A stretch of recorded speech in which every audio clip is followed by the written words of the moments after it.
Hi, my name is Alex Sutherland. I'm one of the product owners working on the Scrum at Scale guide. Now, the Scrum at Scale guide is open source. It is available on GitHub. And today what I'd like to walk through is how you can contribute to the guide by submitting a pull request. A pull request is appropriate if you want to submit a specific suggested change to the Scrum at Scale guide, or if you want to add a file to it, such as a translated version in another language, a new image asset, anything like that. So, the Scrum at Scale guide is available on GitHub. Go to github.com/scrum@scale, and it is the official guide repository. And here you'll see there are all the files that compose the Scrum at Scale guide, including all the images, the PDF of the cover, and the raw LaTeX that is used to generate the guide. So if you would like to submit a contribution to the guide, the first step to do would be to make a GitHub account and log in. Once you've done that, you can go up here and click the fork button, and this will make a new copy of the guide that is owned by you, and it is kind of a local place where you can work and iterate. You can add new files, you can edit existing files, do whatever you like, and that'll be kind of private to you for the time being. So as an example, I'm going to go in here and go into the LaTeX that composes the guide, and I can edit it. I could make some changes. Maybe I think it would look better in black rather than red. Do something like that. And when I was done, I would click Commit Changes.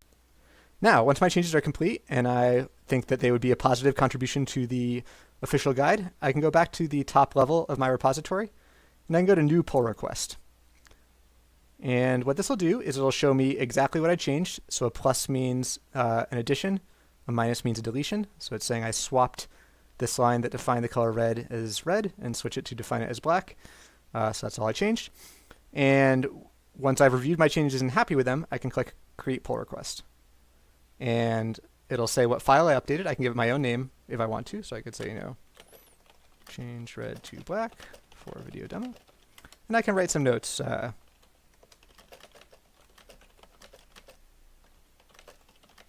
like that. And I can go Create Pull Request.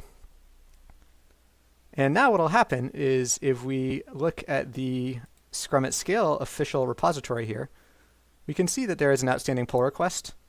It is here. And our team that reviews these changes will be able to look at what you submitted, will be able to read what you wrote. Anyone in the community can come and comment on what they think of the changes, so we can kind of have a community review before we actually decide to pull it in. What files changed is visible to everyone. Exactly what was changed is visible to everyone. And then our team will decide whether to accept your pull request without changes, to potentially alter it but accept it in part, or to reject it. And so, of course, in this particular case, this is not a constructive pull request, so I would just close the pull request and ignore it. So hopefully that gives you an idea of the workflow, and if you have translations to the guide, idea for new graphics that you've created, or just want to edit the core text of the guide itself and suggest those changes to us, please feel free to do so. We love getting ideas from the entire Scrum community, and we are positive that we will have a stronger guide with the whole Scrum community behind us thinking together. Thanks for watching.